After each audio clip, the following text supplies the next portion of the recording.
Shri Venkateswara gold తాకట్టులో ఉన్న మీ బంగారాన్ని విడిపించి కొనబడును.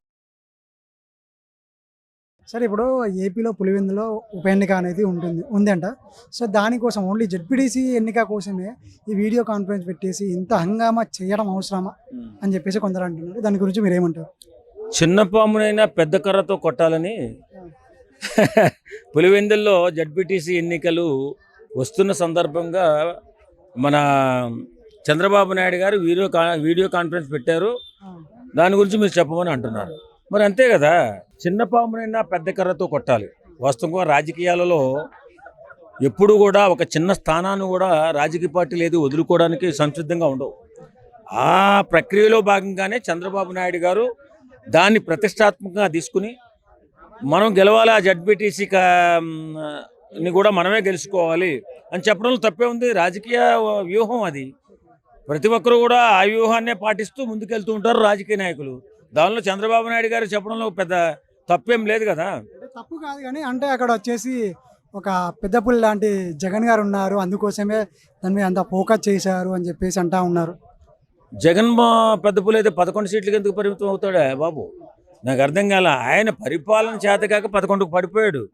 అది తెలియక ఏవో అవాకులు చవాకులు మాట్లాడుతున్నారు. పరిపాలన చేతనవడం అంటే అన్ని వర్గాలని సంతృప్తి పరచాలి. ఆయన చేసిన దాని పెద్ద తప్పు ఏంటంటే ఓన్లీ సంక్షేమాన్ని నమ్ముకోవడం, సంక్షేమంలో దోపిడీ జరగడం.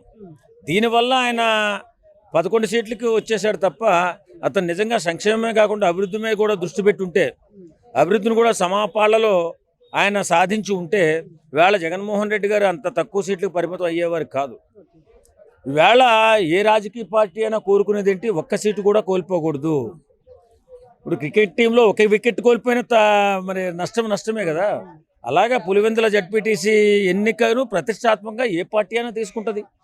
దానిలో తప్పు లేదు. ప్రెస్ మీట్ ఏర్పాటు చేసి పులివెందు గురించి చంద్రబాబు నాయుడు ఏం మాట్లాడకూడదా ఏంటి? చిన్న చిన్న విషయాలకే జగన్మోహన్ రెడ్డి.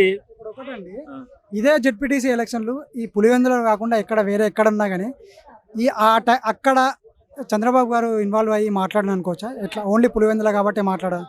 ఏ ప్రభుత్వం అధికారంలో చంద్రబాబు నాయుడే కాదు, పవన్ కళ్యాణే కాదు, లేకపోతే జగన్మోహన్ రెడ్డి గారే కాదు, ఎవరున్నా సరే ఏ ఒక్క స్థానాన్ని పోగొట్టుగానే చూడరు.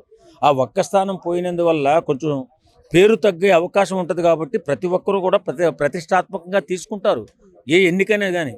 దానిలో తప్పు లేదు. ఇప్పుడు పవన్ కళ్యాణ్ని ఓడించడానికి మొత్తం వైఎస్ఆర్సీపీ ప్రభుత్వం మొత్తం పిఠాపురంలో ఉంది. ఓడించాలి ఎట్టి పరిస్థితుల్లో. పవన్ కళ్యాణ్ అయినటువంటి నీతివంతమైన రాజకీయ నాయకుడు రాకూడదు. వీడు వస్తే మన అందరికీ గండ్లు పడిపోతే మనమంతా దోపిడీదారులమే.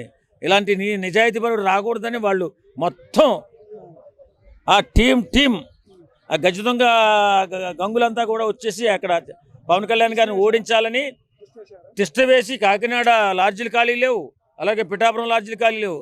అంత దుర్మార్గంగా ఎందుకు చేశారు? పవన్ కళ్యాణ్ గారిని ఓడిస్తే, ఒక్క పవన్ కళ్యాణ్ ఓడిస్తే మొత్తం మా పార్టీ మొత్తం కూడా మళ్ళీ ఎందుకు కూడా పనికి రాకుండా అధిపాతాలను తొక్కాలని జగన్మోహన్ రెడ్డి చాలా కుయ్యెత్తులు పన్నాడు. అంత కుయ్యెత్తులు ఇక్కడ పన్నాల్సిన అవసరం లేదు. ఆల్రెడీ జగన్మోహన్ రెడ్డి పరిపాలన గురించి అందరికీ తెలిసిపోయింది. పులివెందుల జడ్పీటీసీ ఎన్నిక ఖచ్చితంగా తెలుగుదేశాన్ని అవుతుంది.